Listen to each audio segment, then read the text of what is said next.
Aquest edifici de capitania es va construir entre 1751 i 1772 al port per modernitzar les instal·lacions.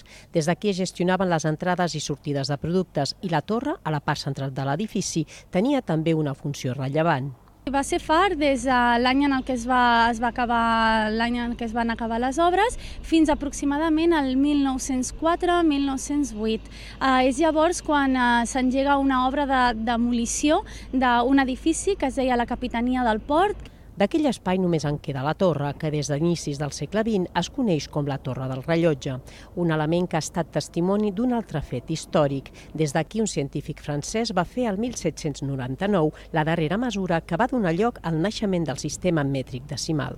Meixan ve aquí a la ciutat de Barcelona, està fent aquests càlculs i després d'un temps, quan el seu company arriba amb els càlculs que ell també ha fet, els ajunten i es diu que s'acabaria aquí, justament, quan s'estableix el sistema mètric universal. Ja han passat més de 100 anys i la torre continua marcant el pas del temps a la Barceloneta, un barri que es va formar també a la mateixa època que la torre.